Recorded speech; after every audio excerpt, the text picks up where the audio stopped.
everybody, welcome to another episode of Small Business Small Talk, where we spotlight local businesses so that you get to know more about them, their drive, what they do, best practices, things they've learned over time, influencers, all kinds of things. Plus, of course, you get a little bit of entertainment along the way.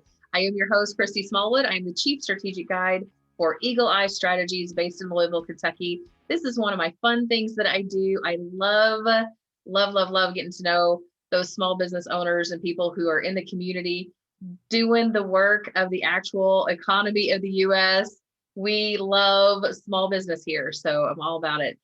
Plus, I want to give a shout out to another organization that's all about small business. That is my sponsor partner, the Chamber of St. Matthews. The Chamber of St. Matthews is a very vibrant, thriving community of businesses within the, well, really, we are all over the place now. It's not just St. Matthews. Did you realize we're like in over 100 zip codes?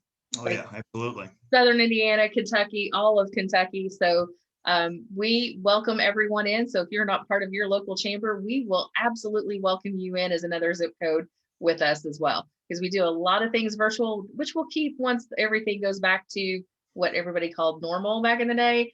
We'll still keep some things virtual for sure. So if you don't have a home for your business, come be part of ours. With that, I do want to welcome in my guest. He is a chamber member, John Cahill with Sun Harbor Wealth Advisors.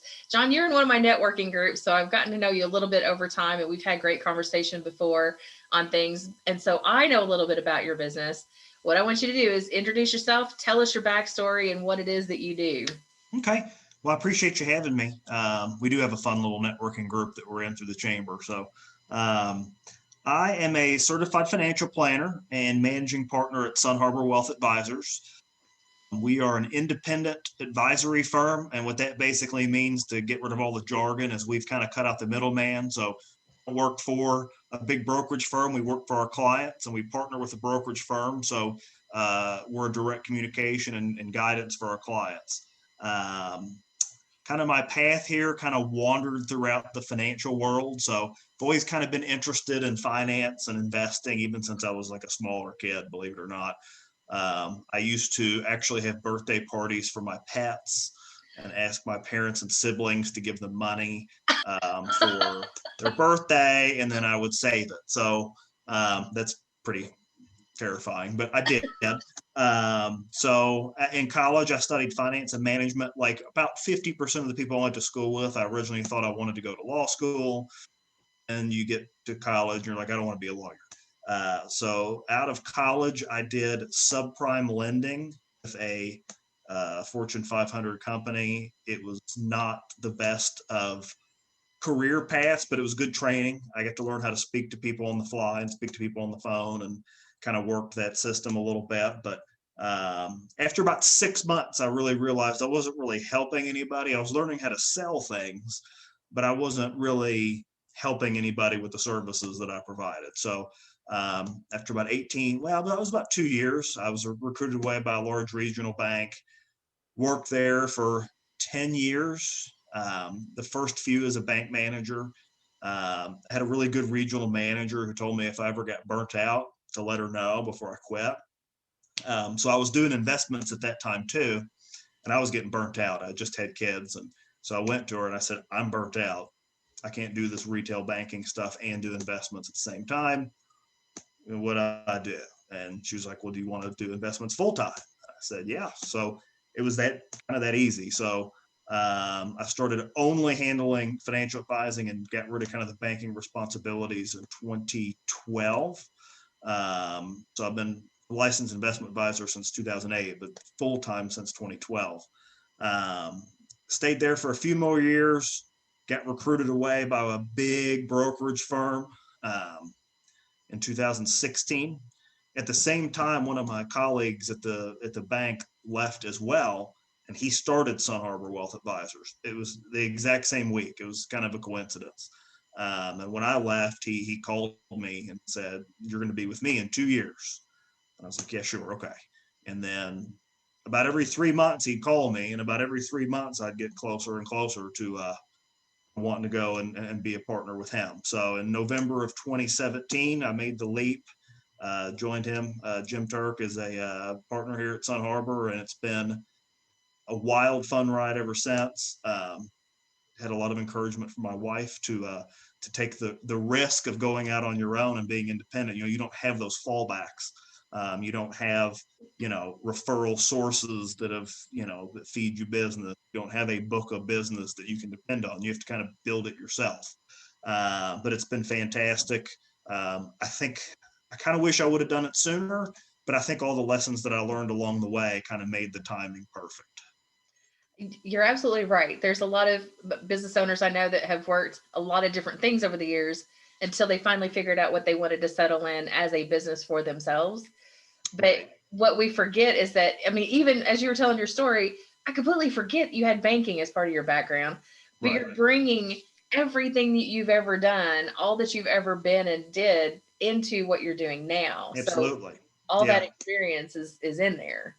Yeah. And when you do that too, you come across a lot of good people that teach you different things along the way. So, you know, even if it's not the best experience overall, there are good things that you can pull from each place that you've been. Absolutely. So what do you love most about what you do? You know, I was thinking about that. So, um, believe it or not, about 70 to 80% of wealthy Americans, millionaires, are first generation. So that means they didn't inherit their wealth. They didn't just stumble upon it. They didn't hit the lottery. They created their wealth by either running a business, working hard, saving their money, and doing it over time. And that's what I like the best. I mean, don't get me wrong. I love working with clients that already have an awesome financial picture and they're kind of already there, and we can help them navigate that part of their life. But to have clients for a long time and see their financial life grow over time, and they get more confident in their financial picture and able to take on more business risk or take on different opportunities, that is probably the thing that I like most about what I do. I think there's a big misconception right now.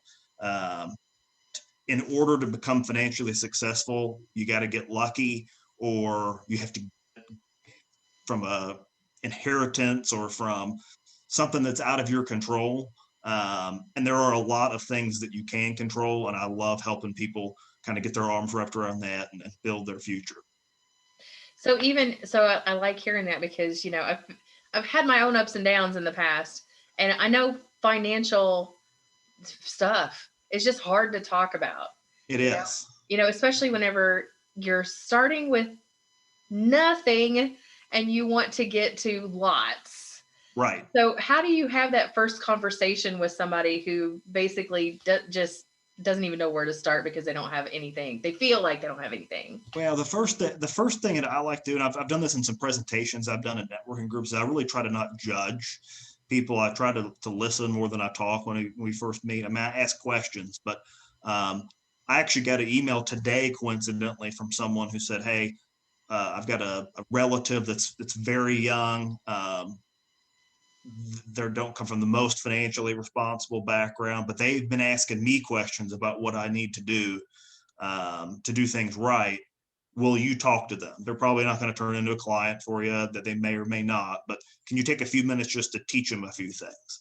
And I kind of look at those sort of meetings as more of like a teaching session or education session, because a lot of times people just need a little um, support and a little knowledge to get started. And sometimes a lot of people are in a lot better shape than they think. And I've come across that a lot where, I mean, I will run into to referrals and appointments where they're almost embarrassed to say where they are financially. And then I look at them like, well, you're 27 years old, like, or you're 40 years old. You have, a lot of time.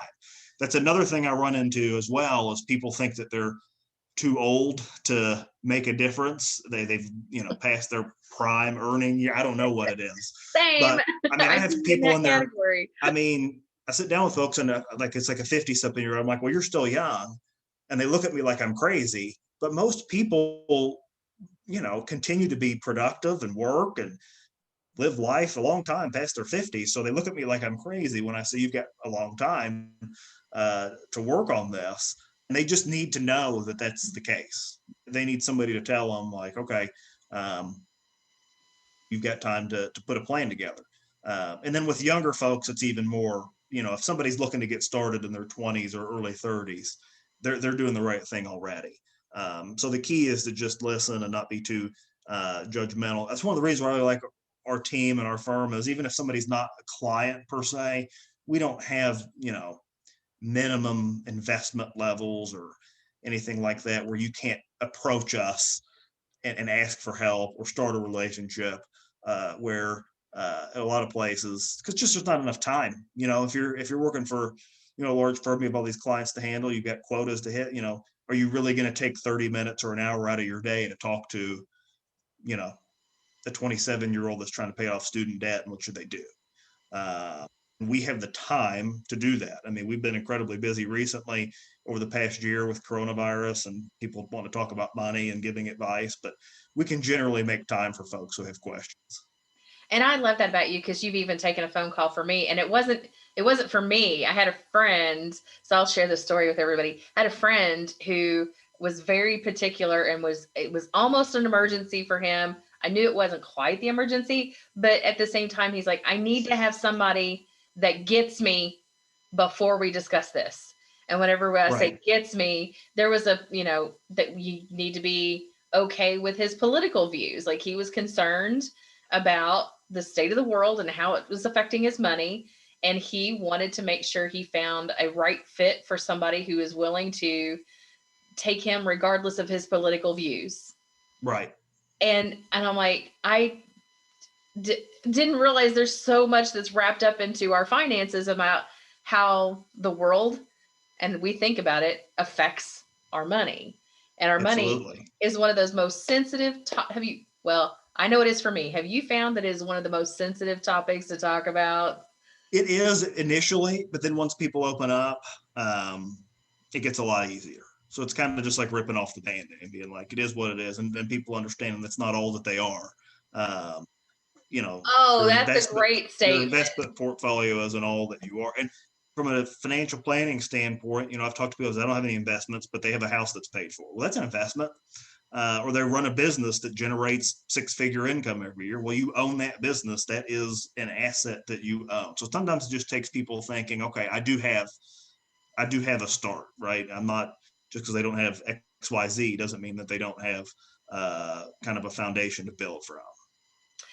Finances to me are just, and I'm learning a lot while we're having this conversation. And I know we have to stay within compliance because you're in one of those industries. You can't give away too much, Right. right? I get it. Absolutely. But the complexities of the financial world is one of those things that, I'm good because I'm in a budget. How about I just leave myself over here? Like I know how to do this and I'm safe over here.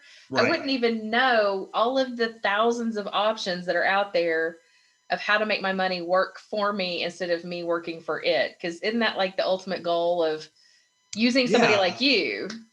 absolutely. And that's kind of the goal is for dollars that come in to have a purpose, right? And that's kind of what we look at is what do you have and what do you have coming in and what is the purpose of those dollars? We talk a lot about the bucket strategy, and most financial advisors talk about this sort of thing, but you kind of need your bucket of money now, right? And you need your bucket of money later for retirement. And hopefully at some point you want a bucket of money for never. And that means you're going to leave it to a kid or a charity or something like that. So it's all about filling those buckets the right way. Some people want to fill the never bucket before they fill the now bucket. And that's kind of a problem. I have a lot of people that say, I want to start having money put away for my kids' college when they haven't really taken care of themselves yet. So sometimes we do have to realign people's thought process and say, okay, we need to do these first three things before we move on to the next thing. Because we're not really order takers, right? We're trying to figure out the best way for people to position their money and their assets to make sure that they're filling the buckets the right way. So that's interesting, as it's very parallel to what I do with my clients of strategy. Like, what Yep. is it you're ultimately trying to get to? And then everything else needs the objectives of what we're trying to get to should support what you ultimately want. And so it's interesting to hear that some people choose to fill that never bucket before the now bucket. But I don't have kids, so I don't have that filter. And it's not just kids. Jim, my business partner, my clients in general are a little bit less seasoned than his. We'll put it that way. So he has a lot more already existing retired clients that I have a decent amount, but a lot of my clients are still in what we call the accumulation phase. So they're still accumulating assets. One of his kind of pet peeves is encouraging his clients to spend some of their money, some of their retirement, right? They might be living like really tight on a budget that doesn't reflect how hard they've worked for their money. And he really tries to encourage his retired clients to take the vacation, take the grandkids somewhere, or buy the boat, or do those things that they've worked so hard for. And a lot of it's a generational thing. So, some younger folks that we work with are the opposite, right? They want to buy the boat before they fill the bucket, which is, normal for younger people. But the priorities are interesting to see what everybody's wishes and concerns are. A lot of people are retired and they want to make sure they leave something to their kids. And then we talk to their kids and are like, we don't need anything. Like, we want mom or dad to go to Europe like they've always talked about, or those sorts of things. So we have those sorts of conversation. And that's, kind of the difference between just like looking at the numbers and also looking at the person, because the grand scheme of things, if you're saving a bunch of money for retirement, then you never use it. Why did you save it in the first place? Yeah. And so that's one of his big things that he does in his review sessions with his clients. And I try to do too, is what do you want to do? Not just like, you just want to create this dollar sign that's on a piece of paper, or do you want to actually do the things that you want to do with the money that you've worked for? I want to do things. Absolutely. I want to do things. I do too. I've told, my wife swears I'm never going to retire because I do this and love it. And it's really not that difficult. I mean, I'm not out, manual labor, doing a lot of jobs that are more difficult, but I will always take the trip when I can, or go on the vacation, or do those sorts of things, because otherwise, what are we here for, Absolutely. We were just talking about that in the green room session. Like, I've got vacation coming up soon, which is actually the first vacation I've taken in like 4 years. Awesome. So, yeah. It's not awesome you haven't gone on vacation for us. It's awesome that you're going. That's awesome. Thank you. Right. Exactly. Okay. So in this business, what has been the biggest challenge that you've faced and dealt with? And as a financial advisor in general, I mean, I got started in 2008, which was the financial crisis. So that was fun. Mm-hmm. And then, we had, a lot of different things. I mean, there's some interesting like charts and stuff I look at that show different crises that have come up over the years, and all those things lead to stress. So, I mean, the coronavirus pandemic was certainly a big challenge for the financial markets. And I took a lot of phone calls, and we made a lot of phone calls and proactively talked to our clients to make sure they didn't make rash decisions based on, because even though this has been a year-long process in somebody's whole financial life, it's really a small portion of it. So to keep people from making bad decisions, that was challenging, but we were pretty successful at that. But I'd say in general, personally, with my career path, the hardest thing was just getting over that hump where I felt confident enough that I could do it on my own, and not be tethered to a big firm or a bank or something like that. So it took my wife a lot shorter period of time to come to that conclusion than me. So I probably could have listened to her a little sooner, but that was really hard for me to take that leap and kind of bet on myself. So once I did it, though, it was kind of clear sailing, but just starting, if that makes sense, was probably the biggest challenge. Absolutely. I've had plenty of those conversations, and me as well. I've had a lot of start and stops. And I was like, am I ever going to do this? And is it really going to work? And, there's a lot of those unknowns, and those, especially, I don't know how long it took for you. I'm finally, once I rebranded the business. So basically when you rebrand, you reboot the whole thing. Mm-hmm. In 2018. And I'd been doing all of this work for longer than I care to admit on air. So, but all that experience in 2018, you're starting all over, and it's just now kicking in. And so it's taken me, I'm like, I finally got convinced. I think this is going to work. Right. I was blessed because Jim had started our firm and kind of laid all the groundwork and did all the things that need to be done. So it was almost a plug and play situation for me, where I was just able to come on board and hit the ground running. So I'm thankful for that, because he had that first, year really, where he had to get everything started, and he had to just sit and wait, because we operate in a world that has a lot of compliance and no competes and things like that. Yep. So he took a lot more risk right off the bat, right? Because he had to just sit and wait and network and do those sorts of things, where he had already had my bank job and this. Just it provided me some opportunities that he didn't necessarily have. So I've been blessed with that for sure. So what are some good stories of experience that you've experienced over time? What are some of your favorites? Well, I mean, my favorites are my clients that have been with me for, 8 or 10 years. Just because you gotten to see them kind of advance in their financial life. My favorite experiences though with clients are generally with business owners. I've helped a business navigate and plan and do the subsequent investing for selling and liquidating their business, which was a really awesome process. A lot of people don't think about that sort of strategy, like, oh gosh, what am I going to do when like I don't necessarily want to run this business anymore. Right. So that's been a really fun experience.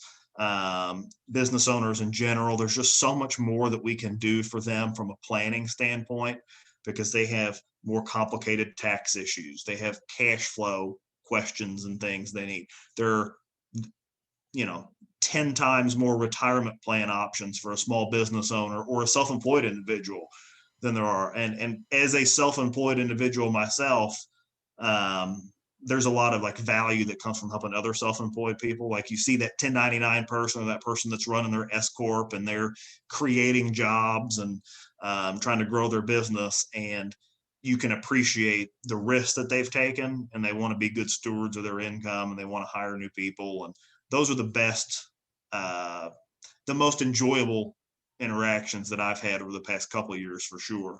And then with all the coronavirus stuff, working with clients through, their PPP loans and partnering with other professionals, whether it's bankers or real estate or mortgage or any of those things, to kind of help get them through that. I found that most, if not all, business owners do really, especially small business owners, really do care a lot about their employees. They care more about their employees than they do themselves. I have numerous clients when all was happening, all they wanted to do is make sure they could keep people on employed.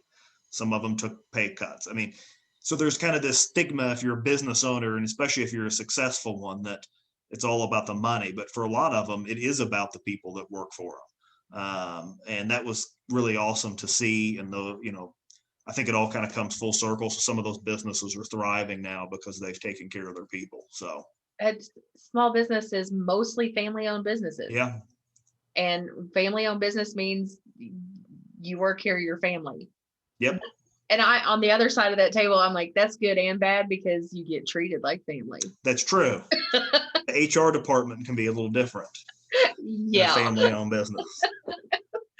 But also makes it a lot of fun. And, you're in the trenches together. And for me, when I come in, I'm helping them understand how to communicate better together, even right. as siblings or husband-wife team or mother and daughter team or whatever.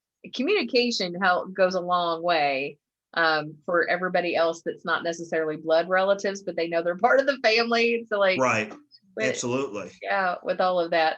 So yeah, this is one of the reasons I love working with small businesses. We're just awesome people. We're just it takes a certain type of person to step out of their comfort zone.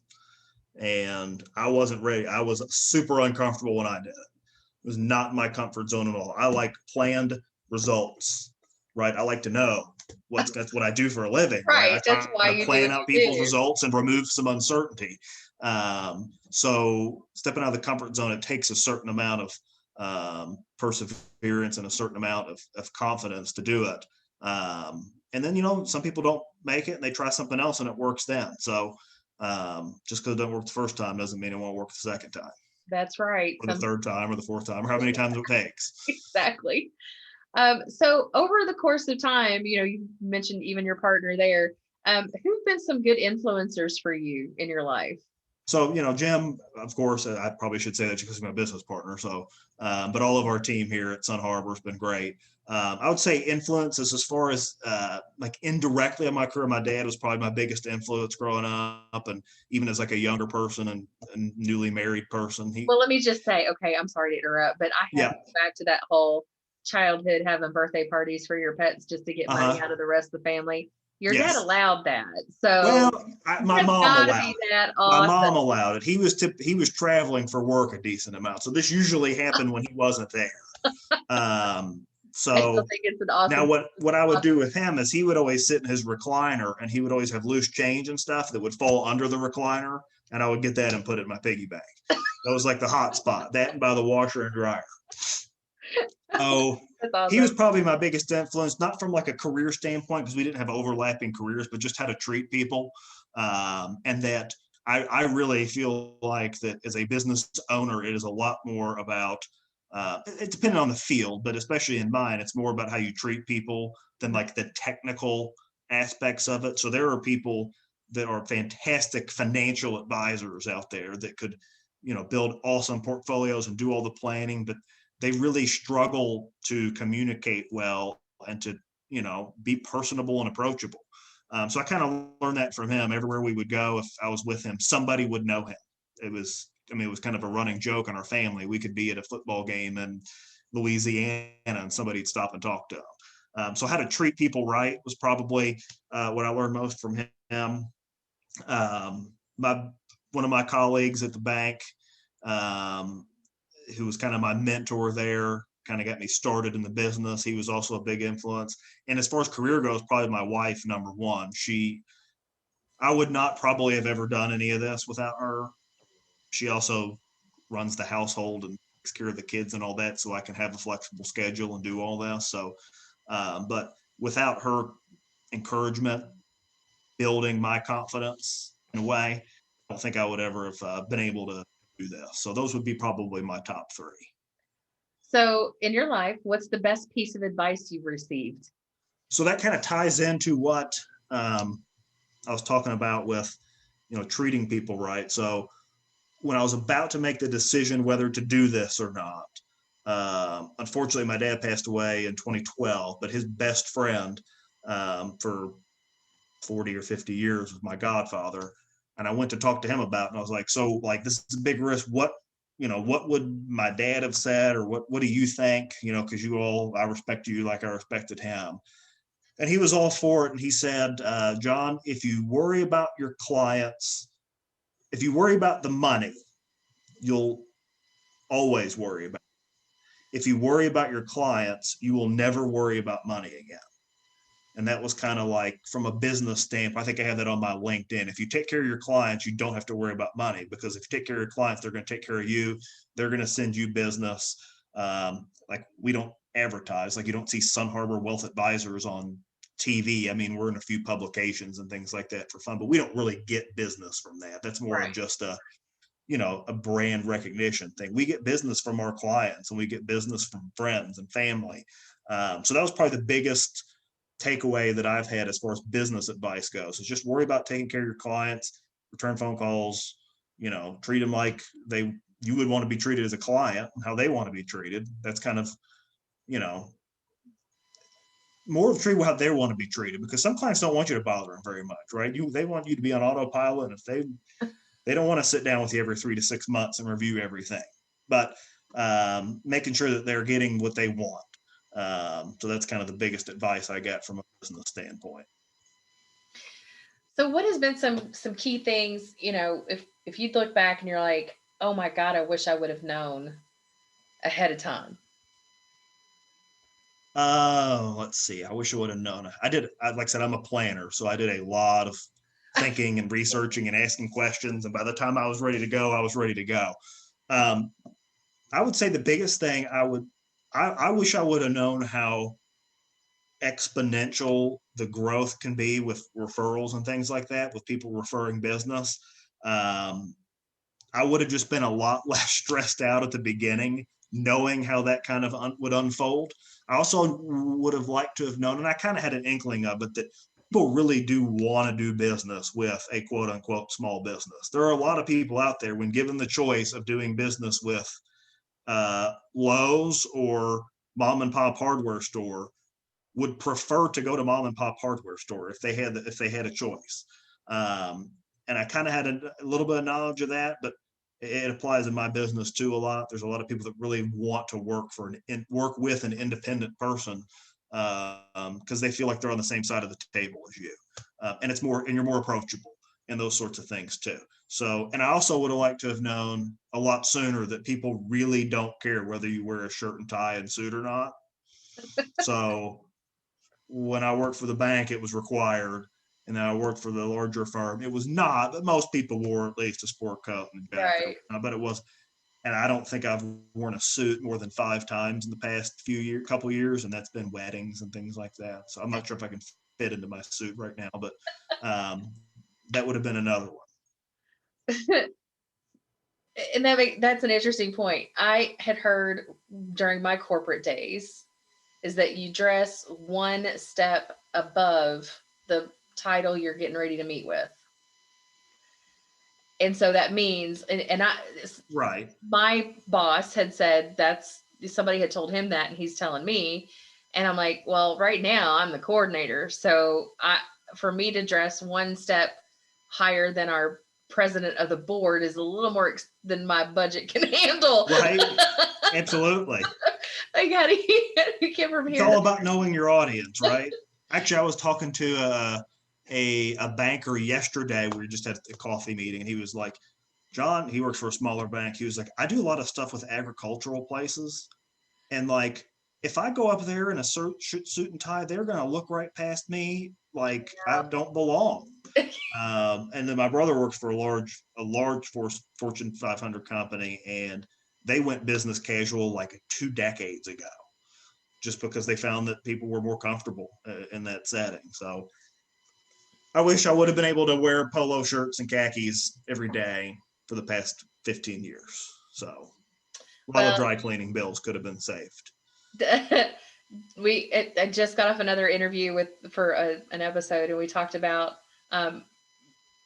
COVID's changed all of that right now too, because now you only need to look good in this square. Yeah, true. And that's it. Although some people have gotten in some big trouble about that in the news. So, yeah, you want to be careful. Yeah. Yeah, it is that's a whole tangent. We don't really have to go. We don't have time for that today. So, what does success mean to you? You know, I was mentioned before, like I don't think I'll ever retire or anything like that.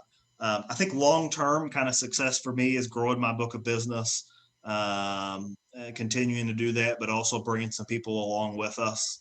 I think as I grow in my business, I'll want to bring on some younger people that are interested in the business as well to come with us, and kind of have that succession plan built in where clients are comfortable with who else we have on our team and things like that as well. So, but also kind of what we talked about, every time that I have a client that kind of reaches some of their goals, or we've kind of built their plan and it's executed, that's success for me too. So, you know, it's kind of a broad picture. I mean, I'm really happy with what I'm doing right now. And if you'd ask my family, you could tell them, they would tell you that I'm a different person than I was when I wasn't working for myself. I mean, there's still stress and there's still anxiety, but I feel like I have a lot more control over my day-to-day life, and I can be flexible, and I can pick my kids up from school if I want to, and work at 10 o'clock at night if I want to. And I got a phone meeting with a client tomorrow while I'm sitting in my truck waiting for my daughter's softball practice to be over. And those things to me are just awesome, because when I was in previous careers, that wasn't exactly encouraged. You know, you kind of had to fit in the box a little bit, and had to kind of operate in kind of that 9 to 5 world. And that's just not the world we live in anymore. No. And didn't you say you're actually coaching Little League? I'm coaching baseball. Baseball. I'm not doing softball. I'm coaching 8, 9, and 10-year-old baseball. So that takes up a decent amount of time as well. So I'll be. So little insight for my listeners. You're just out hearing about this baseball thing, but this is part of the fun of our networking group. Yes, it is. we get to know these things.